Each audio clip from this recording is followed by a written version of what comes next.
Good morning and welcome to day 6 of my tour of Colombia 2024. We're in Rio Claro, actually in the canyon. If you can see that behind me, you've got the river down there, and it's quite, spectacular, I guess, equatorial rainforest scenery. We're staying in what they call an eco lodge here, and it's lovely. However, as you can see, we are quite a long way up from the river down there, and after a really good day yesterday, both on the boat in the morning and then the trail ride in the afternoon, having to walk with all your sweaty gear in the boiling hot, humid conditions up here, it's about a 10-minute hike, and then a 10-minute hike back to get a beer. It's not exactly what you need at the end of a good day's trail riding. It is a stunning location, and I've been for a dip in the river this morning, but I think for next year, maybe we'll look to do something different that's still in the area. Anyway, day 6 is kind of touristy, bit of trail riding, bit of road riding. Going to Guatape, we'll climb up the big rock. Maybe we'll do the boat trip if there's time, and have a bit of a look around. And then we'll head back to Medellin to finish off the trip. So yeah, looking forward to another good day. So, setting off, day 6, Rio Claro back to Medellin. It's been brutally hot even at only 9 AM. Sweating cobs just trying to get back to the bike, getting my gear on. So nice to get this bit of a breeze in the shade as we ride back to the main road. It's an interesting place. You're certainly staying out in the middle of it for a bike trip. I think we're going to try somewhere else for the tour in 2025. But anyway, today is a mix of road and trail, a bit of sightseeing at Guatape, and then back to Medellin. I'll update you as we go. We've been riding for about half an hour.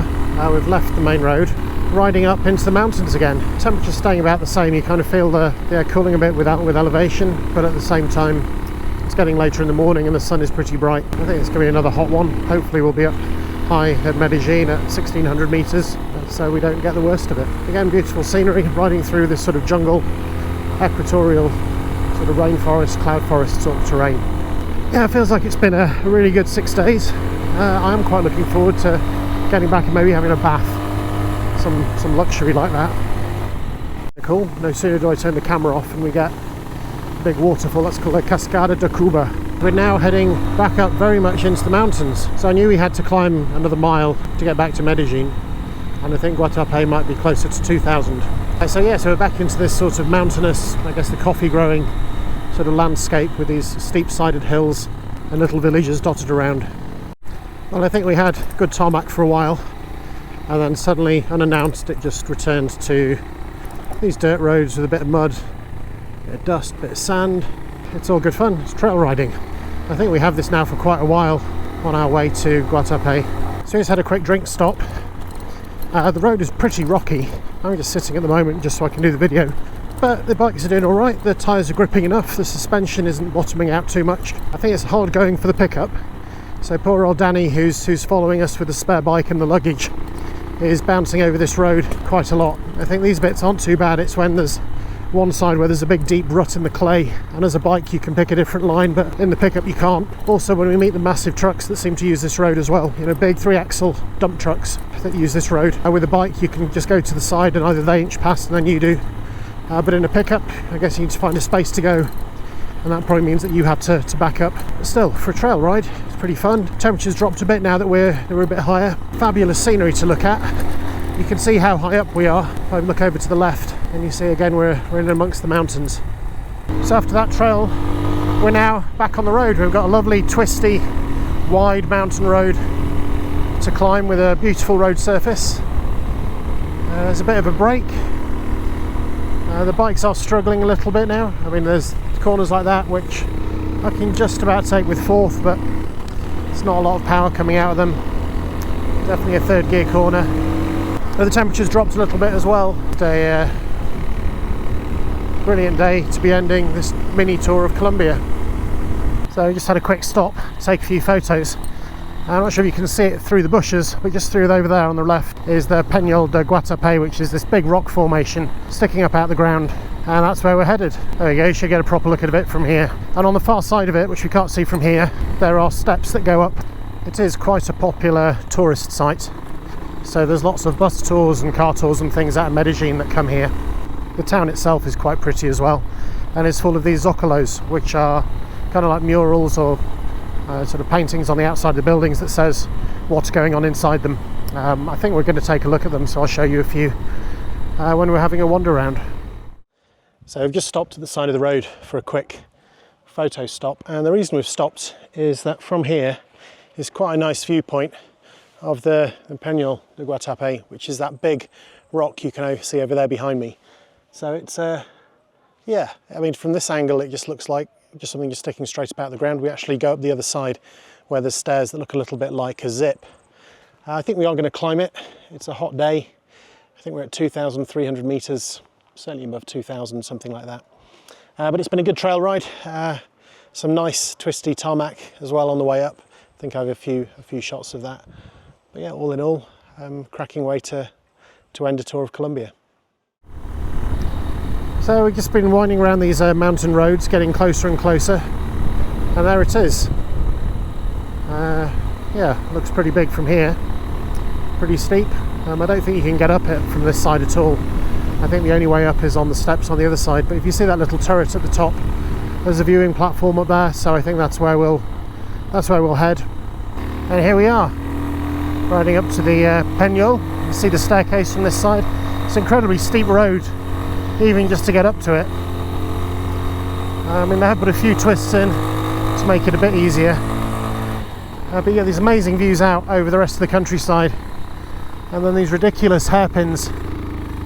Third won't cut it, second will drag me up. And yeah, and a great view of the surrounding countryside. And here we are. Motorcycle parking lot's a little bit tight. I'm sure we'll find space for 3. Well, after 708 steps and quite a lot of sweat and quite a lot of heartbeats and quite a lot of heavy breathing, I'm finally here at the top of the Piedra del Penol here in Guatape. I'll give you a quick look. Yeah, it's a pretty amazing place really. You can just about see the motorbikes down there in the valley, a vulture soaring below us. And yeah, this amazing landscape. I think what I'm going to do is I'm going to put a big motorcycle sticker here for anyone that comes after me, and then I'm going to walk back down. So that's it. We've been up and down the Piedra del Penol here at Guatape.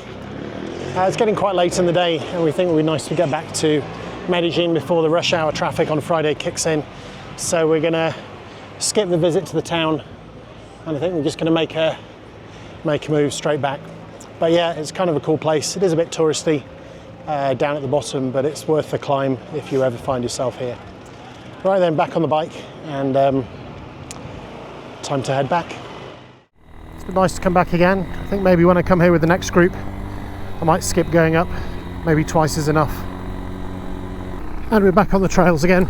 It's nice that there's these routes instead of having to take the main roads back. There's quite a lot of trucks on the busy road that goes back to Medellin, and while you don't get to go quite as fast on here, it is a lot more enjoyable. And it's not all flat either. You know, there's a few more technical bits like this, but just a load of rocks and quite a steep climb.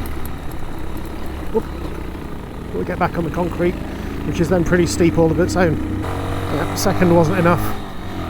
Go with first gear, but then again we are at over 2,000 meters elevation, so the bikes are struggling a little bit, and this is really steep. I don't suppose the GoPro really picks that up, but believe me, it is too steep for third. And back up and onto the dirt.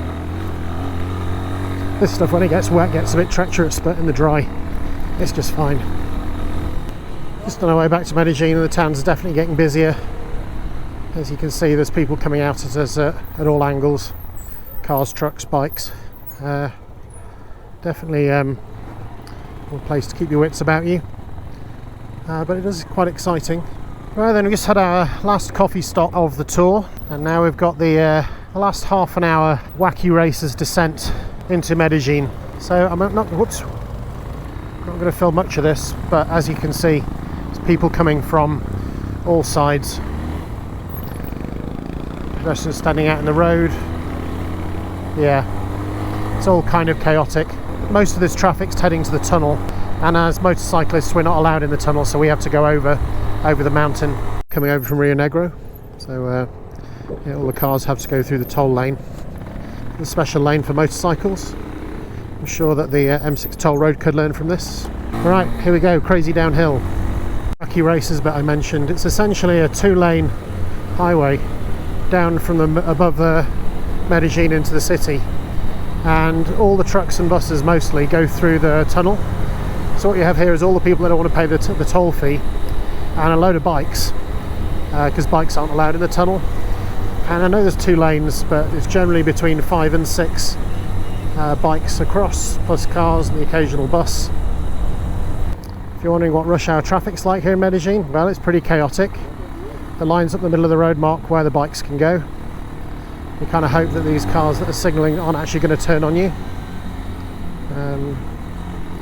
Even though they've got their indicators on, and I'm sure they would, given the chance.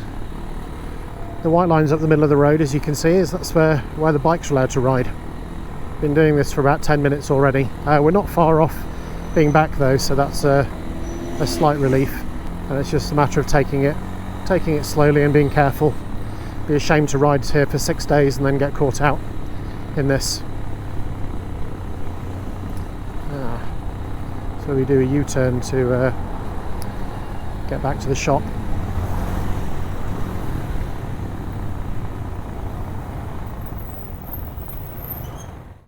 Well, that is it. That is the end of day 6.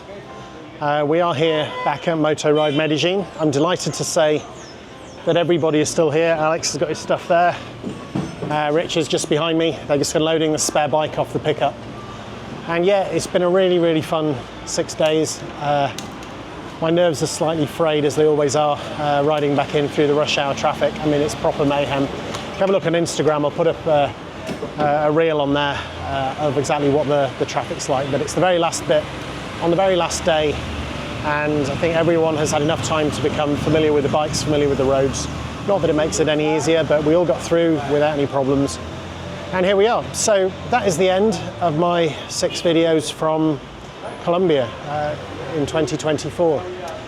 If this looks interesting and it's something you'd like to do, I'll be going again February 2025, 2 weeks. If you want to do it at any other time of the year, get in touch. The same tour is available. I won't be doing it, but the guys here can take care of you and make sure that happens. I think they need a minimum of 4 people for the trip to run with a support vehicle, less if you're carrying your own luggage. But I think I've been talking enough and riding enough. So thank you for watching, especially if you watched all 6. I know it's hard going. And yeah, I'll see you around. Ride safe.